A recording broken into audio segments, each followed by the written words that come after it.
আমাকেও আর মনে পড়ে না, বলো। এত বছর পর যে এইভাবে দেখা হয়ে যাবে ভাবতেই পারিনি। তুমি আমাকে কি নামে ডাকতে, মনে আছে? ও হ্যাঁ, মনে থাকবে না আবার? তুমিও চাকরি পেয়ে কোথায় চলে গেলে, খোঁজই পেলাম না। তুই ঠিক খুঁজেছিলিস কি আমায়? আজ বলতে বাধা নেই, অপেক্ষা করতাম তোমার জন্য। লাবণ্য,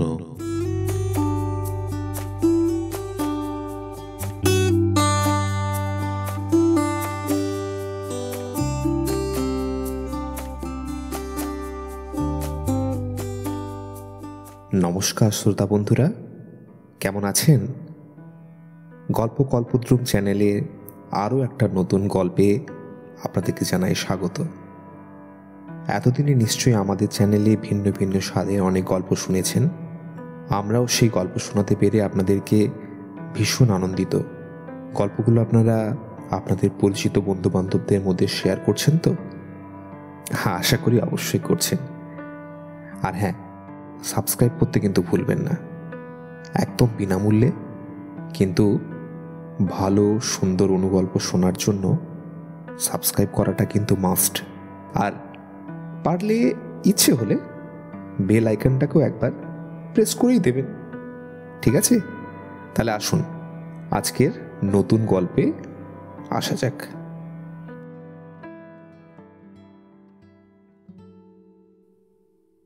কি ঘটলো, কেনই বা ঘটলো, কিছুই বুঝতে পারছি না। জীবনের এই পর্যায়ে এসে আচমকা এ কি হলো জানি না কালকে অপেক্ষা করছে আমার রদিষ্টে। কেউ কি বিশ্বাস করবে আমায়?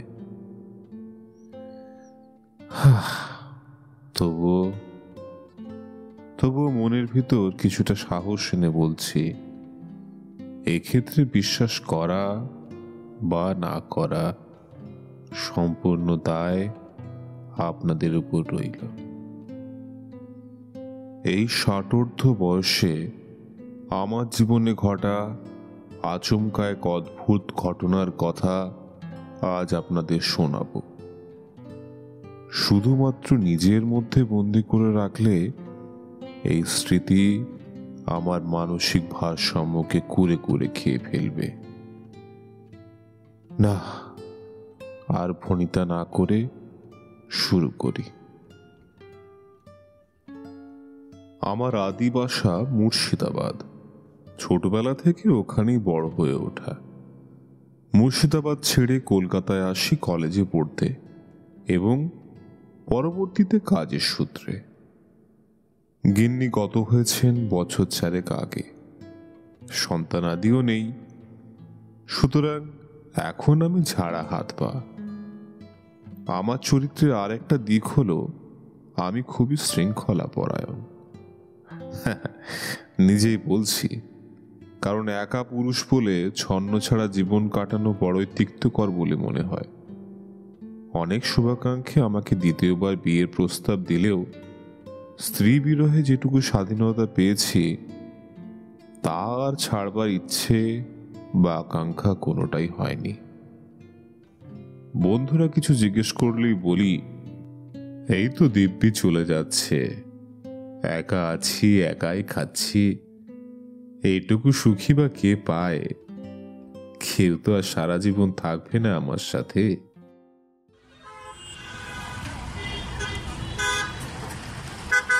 আসল ঘটনাটা ঘটে আজ থেকে 7 দিন আগে। দিনটা ছিল শুক্রবার। আমাকে শিয়ালদা যেতে হয়েছিল রিজার্ভেশন টিকিট কাটতে। অনেকদিন বাড়ি যাওয়া হয়নি, পুরনো ভিটে চোখে দেখিনি, তাও প্রায় মাস 6 হলো। সেই উদ্দেশ্যে রওনা হলাম। কতদিন হাঁটা হয় না, কতদিন উপভোগ করা হয় না চেনা শহরটাকে। পার্ক স্ট্রিট থেকে তাই মৃদুমন্ধর গতিতে হাঁটা লাগালাম। ঘড়িতে 4টে বেজে গিয়েছে। ইতিমধ্যে এক পশলা বৃষ্টি হয়ে গিয়েছিল। সদ্য ভেজা শহরটাকে মন খুলে দেখতে দেখতে হাঁটতে শুরু করি ফুটপাত ধরে। চলতে চলতে হঠাৎ করে যেন চোখের সামনেটা অন্ধকার হয়ে গিয়েছিল।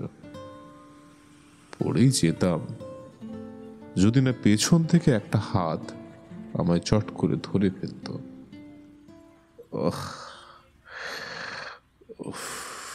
মাথাটা। এ কি অতীনদা, তুমি?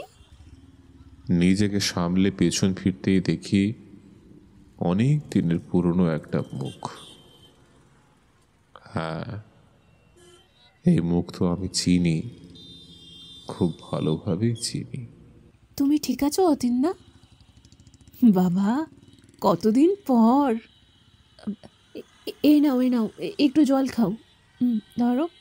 না না, ঠিক আছে, আমার কাছেও জল আছে।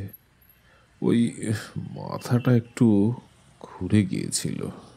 ও আচ্ছা, এখন বুঝি আমার দেওয়া জলটাও তোমার নিতে পারছে?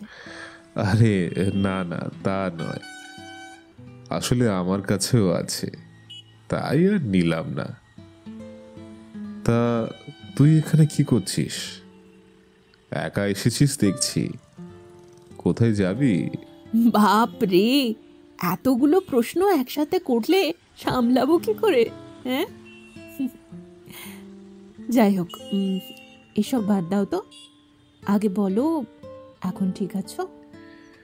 হ্যাঁ, ঠিক আছে, চল হাঁটতে হাঁটতে কথা বলি। যা গরম পড়েছে, ও একটু মাথাটা ঘুরে গিয়েছিল, আর তেমন বিশেষ কিছু নয়। না, তুমি দেখছি সেই আগের মতোই রয়ে গেছো, একটুও বদলাওনি। আমি বেরিয়েছিলাম সামান্য কটা জিনিস কিনতে। ছোটখাটো ব্যাপারে ছেলেকে ব্যস্ত করতে ভালো লাগে না। এত বছর পর যে এইভাবে দেখা হয়ে যাবে ভাবতেই পারিনি। হ্যাঁ, তা ঠিক, হুট করে দেখা হয়ে গেল। হয়তো এইরকম ভাবে আবার দেখা হওয়াটাও ভবিতব্য ছিল। হ্যাঁ, তাই তো দেখছি। তো কেমন আছিস?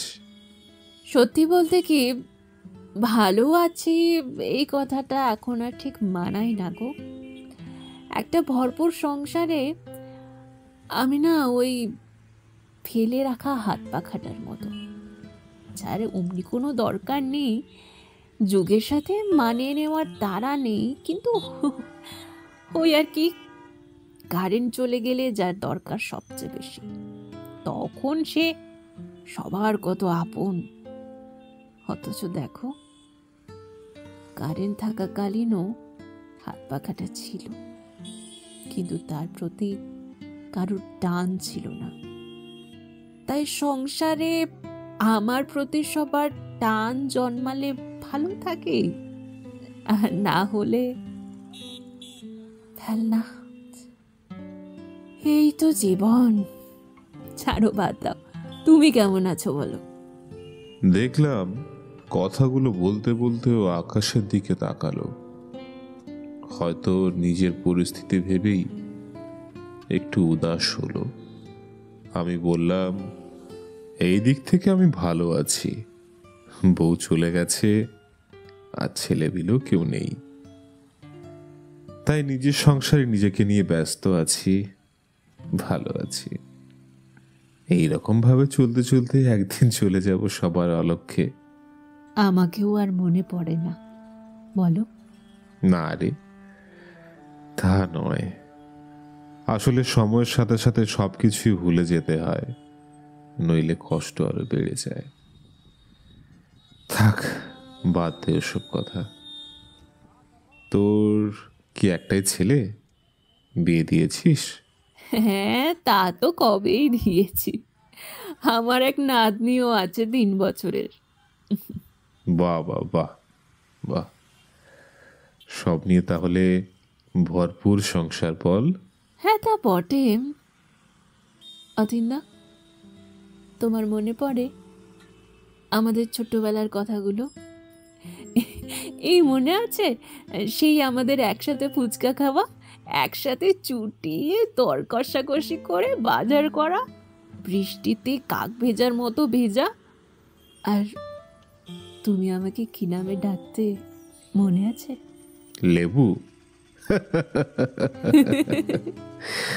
আছে আছে, সব মনে আছে। হ্যাঁ হ্যাঁ, লাবণ্য থেকে লেবু। তুমি পারতেও বাপু সেই সময়। তখন সময় ছিল আলাদা রে, দিনগুলো ছিল অন্যরকম। দেখলাম কথা বলতে বলতে লাবণ্যর মুখ ভারী হয়ে উঠল, চোখও যেন খানিকটা রক্তিম হয়ে গেল। লম্বাটে গড়নের মুখে বার্ধক্য তেমন আঘাত হানতে পারেনি, জরাও পুরোপুরি ভাঙতে পারেনি তাকে। মাথার সমস্ত চুল নবযৌবনের মতো কালো না হলেও এখনো ঘন। খানিক কোঁচকানো চামড়ায় ঠোঁটের উপরে সেই লাল তিলটাও এখনো চোখ এড়ায় না। চোখগুলো সেই আগের মতোই গভীর, বরং এই কয়েক বছরে যেন আরো গভীর হয়ে উঠেছে। তোমার মনে আছে অতীনদা, তুমি আর আমি এই কাছাকাছি কোনো একটা দোকানে চা খেতে আসতাম? দোকানটা এখন আর নেই জানো। এইভাবে হয়তো কত পুরনো স্মৃতি হারিয়ে যায় মানুষগুলো, যারা হয়তো কোনো এক সময়ে একে অপরের নিঃস্বার্থ সঙ্গী ছিল। নতুনদের ওজনে চাপা পড়ে যায় কত পুরনো অনুভূতি। ছাড়ো, বাদ দাও। তোমার মনে আছে অতীনদা, আমরা তখন সবে ফার্স্ট ইয়ার। তুমি কলকাতায় নতুন, আর আমি তো তখন কলকাতাতেই থাকতাম। তুমি কলেজ থেকে শিয়ালদা আসতে ভয় পেতে। একবার তো কারোর সঙ্গ না পেয়ে উসকুস করছিলে। আমার কি মনে হতো বললাম, আজ আমিই যাব তোমার সাথে, ওইদিকে একটু কাজও আছে, একসাথে হয়ে যাবে। তুমিও সঙ্গ পাবে বলে আপত্তি করলে না। ও হ্যাঁ, মনে থাকবে না আবার? তারপর তো তোর কি একটা কাজ পড়ে গেল, তুই আর গেলি না আমার সাথে। ওই দিন একাই যেতে হয়েছিল আমাকে। ওই দিন আমি যাইনি বলে তুমি একা গিয়ে কিছুটা সাহস তো পেয়েছিলে, অল্প হলেও খানিকটা স্বাবলম্বী হয়েছিলে। হ্যাঁ, সেটা হয়তো ঠিক, কিন্তু তারপর তুই আমাকে কি কথা দিয়েছিলি সেটা তোর মনে আছে? হ্যাঁ, বলেছিলাম বার হলেও তোমার সাথে যাওয়ার চেষ্টা করব, কিন্তু সেটা আর হয়ে ওঠেনি। কলেজের দিন ফুরোতেই আমার দেখা সাক্ষাৎ বন্ধ হয়ে গেল। তুমিও চাকরি পেয়ে কোথায় চলে গেলে, খোঁজই পেলাম না। তুই ঠিক খুঁজেছিলিস কি আমায়? কলেজ থেকে বেরিয়ে যাওয়ার পর একবারও তো যোগাযোগের চেষ্টা করিসনি। হ্যাঁ, করেছিলাম, অনেকবার করেছিলাম। একবার তো তোমার নম্বর জোগাড় করে এসটিডি বুথ থেকে তোমাদের ল্যান্ডফোনে কলও করেছিলাম, তুমিই ফোন তুলেছিলে। কিন্তু বহুদিন পর তোমার গলা শুনতে পেয়ে কেন জানি কথা বলার সাহস হয়নি। তারপর তো বাড়ির তাড়াই আমারও বছর খানেকের মধ্যে বিয়ে হয়ে গেল। স্বামী, সংসার, এসব নিয়ে চিরতরে ব্যস্ত হয়ে পড়লাম।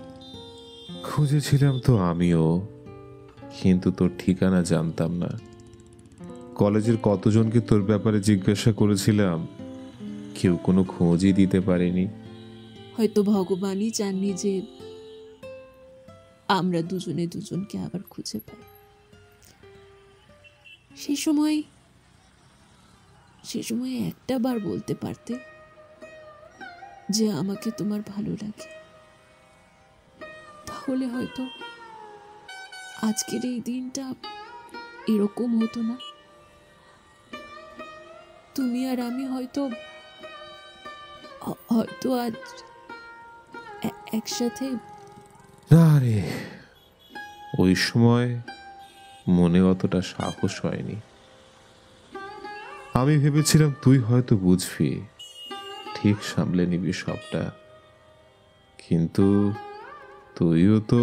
বুঝতে পারিনি বলছো? সবটা বুঝেছিলাম বলেই তোমার পাশে সর্বক্ষণ থাকতাম, চেয়ে থাকতাম তোমার দিকে, কখন তুমি স্বীকার করবে। আজ বলতে বাধা নেই, অপেক্ষা করতাম তোমার জন্য। লাবণ্য। কথা বলতে বলতে লক্ষ্য করলাম লাবণ্যর মুখের সেই মায়াভরা হাসিটা কোথায় যেন মিলিয়ে গিয়ে তার জায়গায় স্থান নিয়েছে একরাশ গভীরতা, কোনো কিছু না পাওয়ার তীব্র আক্ষেপ।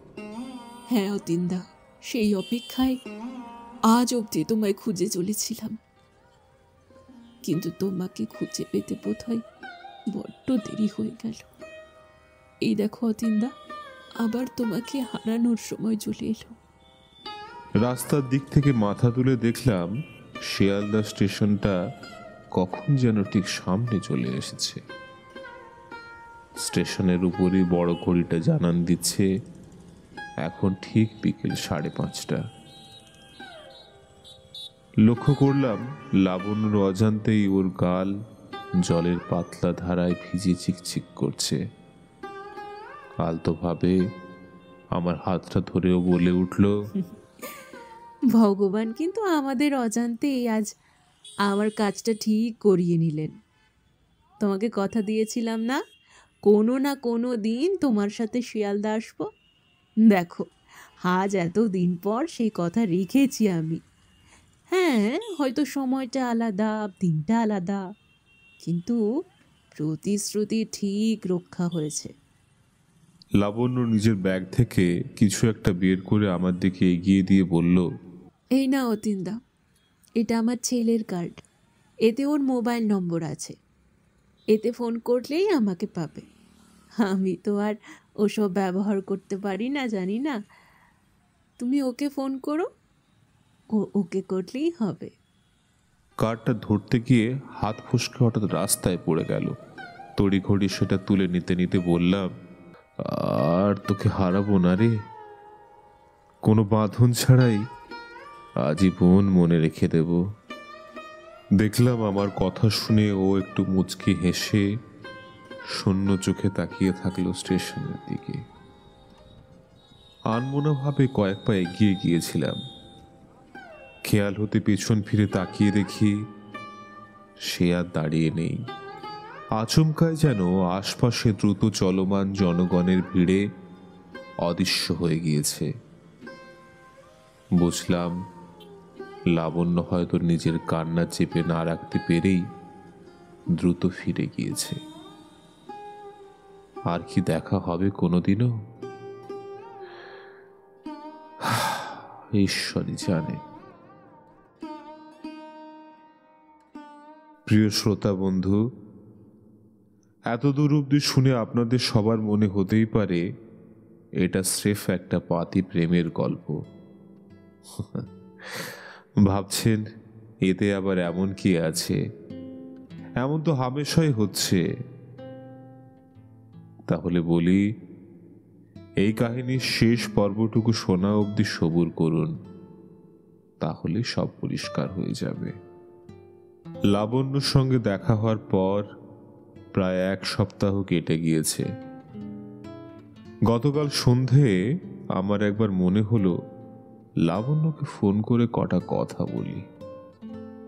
ওকে বলি যে ছেলে সংসার নিয়ে মুর্শিদাবাদে আমাদের দেশের বাড়ি থেকে একবার ঘুরে আসতে।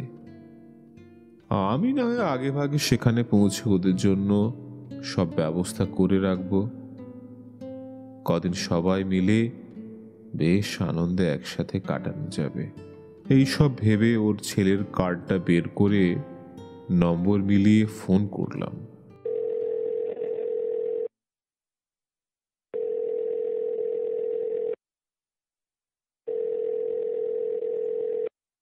হ্যালো, কে বলছেন?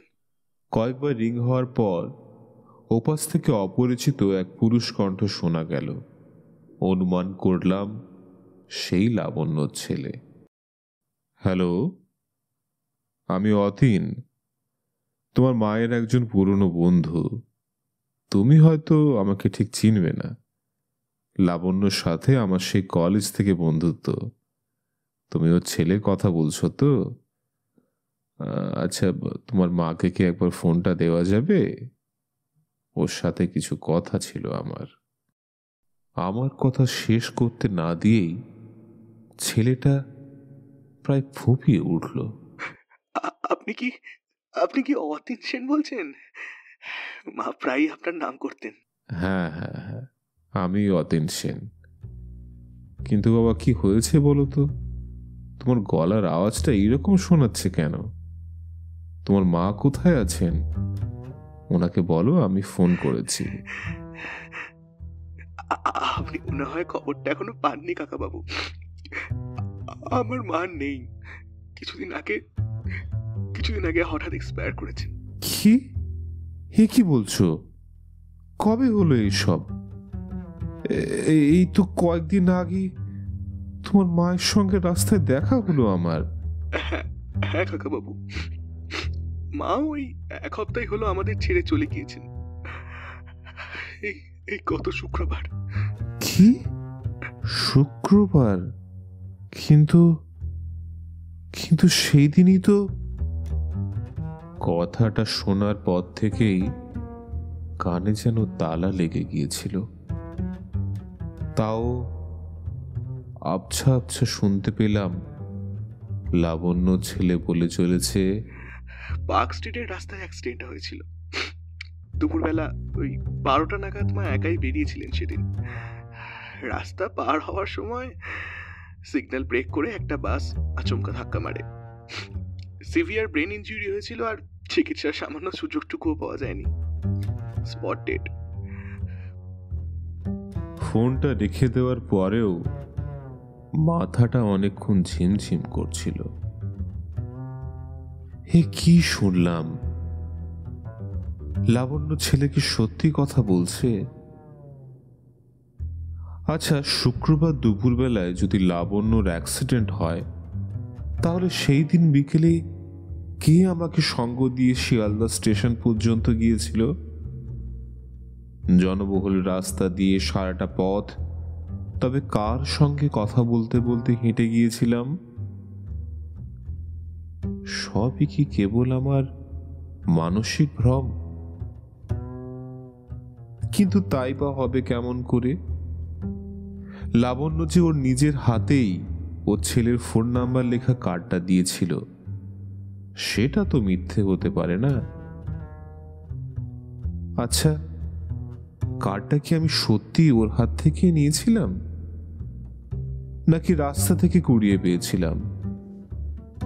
ওটা যে নেওয়ার সময় রাস্তায় পড়ে গিয়েছিল, সেটাও দিব্যি স্পষ্ট মনে আছে।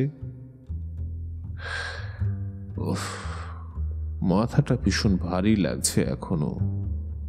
সত্যি মিথ্যে সব গুলিয়ে যাচ্ছে।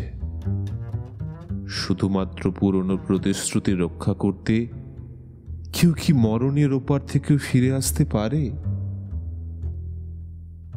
আচ্ছা আচ্ছা, কাল তো আমার ট্রেন। কাল তো আবার আমাকে শিয়ালদা যেতে হবে। তাহলে কি কাল আবারও আমাকে সঙ্গ দিতে লাবণ্য ফিরে আসবে?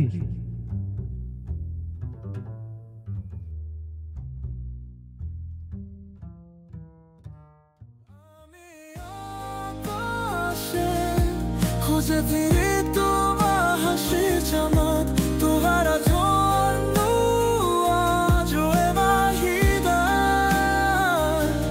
হাতছানি। শুধু তোমার স্মৃতি হানি নতুন দিনের আলোতে মনে হবে থাক তুমি সবখানা সব রেখিতে।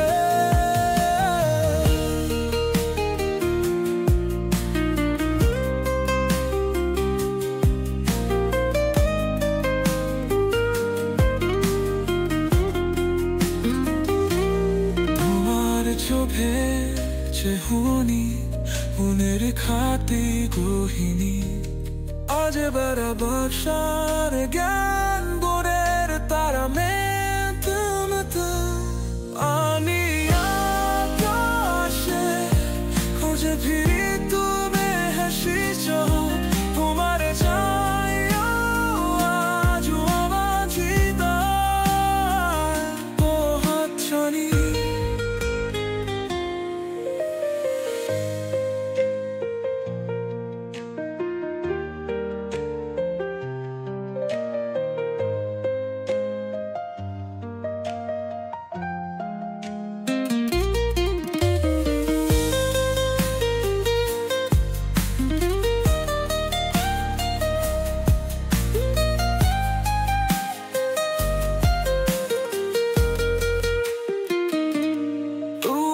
सफेद चाहोने मुनेरी खाटी गहिने तजगर बासा पे दूरे तोरा मेटे नेती आमी एक हो जाबी एक हासिल चला तुम्हारा जानो जुए माघिदा बेहाचरी। নমস্কার শ্রোতা বন্ধুরা, গল্প কল্পদ্রুম চ্যানেলের অনুগল্প ও কবিতাগুলি আপনাদের কেমন লাগছে তা অবশ্যই লাইক ও কমেন্ট করে জানান আমাদের। বিগত 1 বছরে আমাদের চ্যানেলের অন্যান্য উপস্থাপনাগুলি শুনে দেখবার অনুরোধও রইল আপনাদের কাছে। ভিন্ন ভিন্ন স্বাদের শ্রুতিনাট্য ও কাহিনীগুলি ভালো লেগে থাকলে আমাদের চ্যানেলটিকে সাবস্ক্রাইব করে আমাদের সমর্থন জানাতে পারেন।